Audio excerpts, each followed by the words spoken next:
All right, fifth grade. So today for social studies, what we're going to do is we're going to talk about this new thing. We talked about how the new country of the United States of America have to decide who is going to be in charge. Well, one thing that they decided was they didn't want to have this king who was in charge of everybody because they found out that was a bad idea in the first place. So the first thing that they wanted to do was make this document that kind of laid out all of the rules of this new country. Okay, you probably have never heard of it. It's called the Articles of Confederation. The reason why you haven't heard of it was because we actually got rid of it. We got rid of it because it wasn't very good. So we're going to talk about its positives, the good things about it, and its negatives. And then the last thing we'll talk about is kind of why it wasn't going to work, why it wasn't good. Okay. So we will start with the positives over here. So plus for positive. So the first thing that was good about these Articles of Confederation. Okay? Now they talked about how the king was in charge of everything, wasn't going well in England. So one thing that they wanted to make happen was instead of the big country government being in charge, they didn't want that to happen anymore. So they decided that the states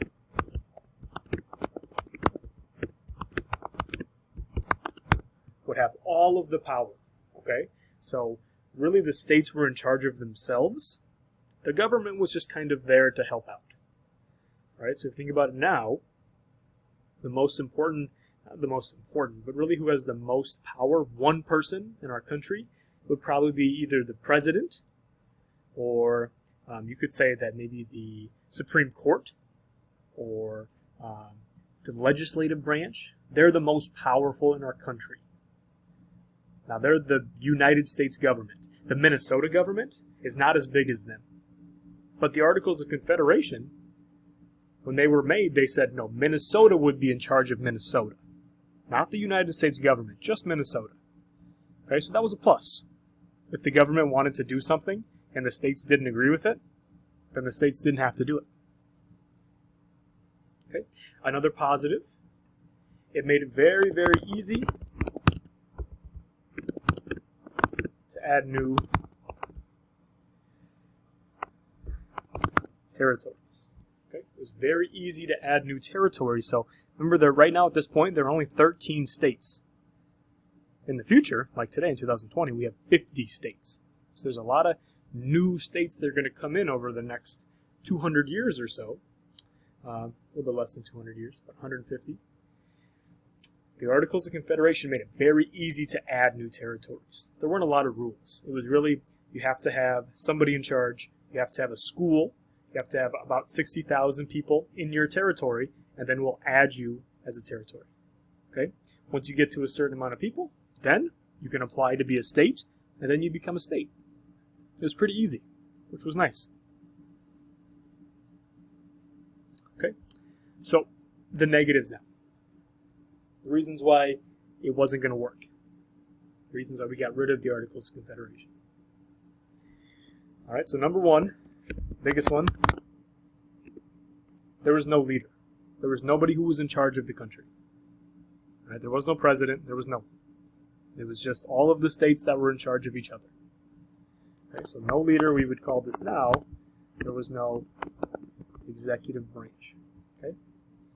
So if all of the states wanted to come together and, start a war against, say, France or another country, there was nobody to do that. It would be up to the states to decide if they were going to join the war. Okay, so it really wasn't a country together. It was kind of a bunch of different pieces of a country all together made into the United States. So it wasn't very strong. There was no leader in charge of everybody. Okay, another really big one. Government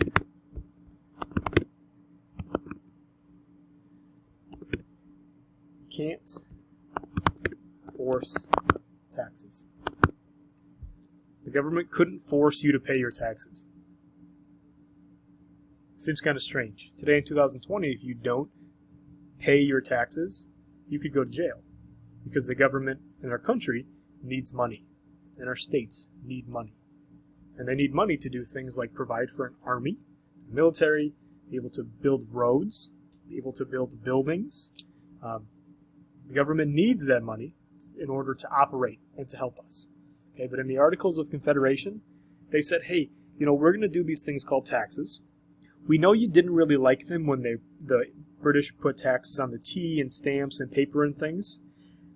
And we get it. That was not a very good time, and you didn't like taxes, so you don't have to pay in if you don't want to. Well, if you give people the option, they're not going to do it, right? People aren't going to give money to the government if they don't have to.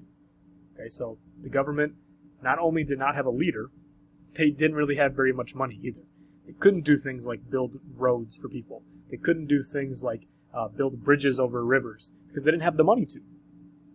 So that made them very weak. Okay, and then if you remember, the United States, when they were the 13 colonies, they just fought a war, right? Wars are very expensive. And so not only can they they don't have money to build things, they don't have money to pay back, France for helping them out in the war, or paying soldiers for helping them out in the war, right? It doesn't have a lot of money. Third thing,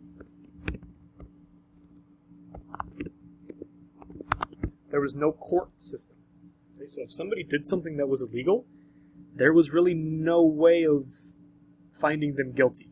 There were no judges, there were no places that you can go to have a trial.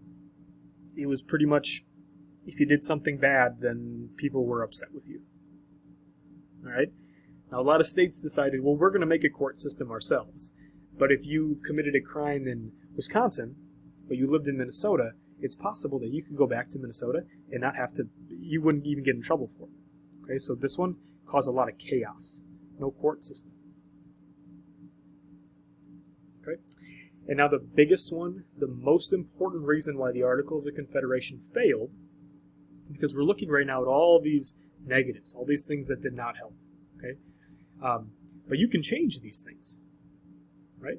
You can add a part to the Confederation Articles of Confederation that says, yes, we're going to have an executive branch. Yes, we're going to enforce taxes, and if you don't do it, here's what will happen. There might be a part that says something about courts in our country, what it will look like. But they couldn't add anything. Okay, that's the biggest thing about the Articles of Confederation. They wrote it in pen, they sent it out and said, this is it. No additions, no changes. Cannot add changes or additions. Okay, so what you were reading, that was the law of the United States of America. Okay, I believe the Articles of Confederation lasted for about a few years until it was very obvious these negatives were too big and too important. We couldn't have a country like this. We were going to fail. All right, we would have descended into chaos with no courts, no money, no roads, no bridges, no leader who could bring us into war if we needed to. The Articles of Confederation were a really good start, but then there was a change. There was a new idea about making something called the Constitution. Okay, it was going to be like the Articles of Confederation, but it was going to include these things, and the most important thing was that you can make changes, you can make additions to it. And we actually make additions all the time, all right, to the Constitution. And we will talk about the Constitution and the Bill of Rights, why it's so important, and how we still use it today, even from back in the 1780s, how we're able to still use it and make changes and additions if we need to. Okay? And we'll talk about that on Wednesday. All right, so today, Articles of Confederation. Make sure you take the notes. If you have any questions, make sure you ask.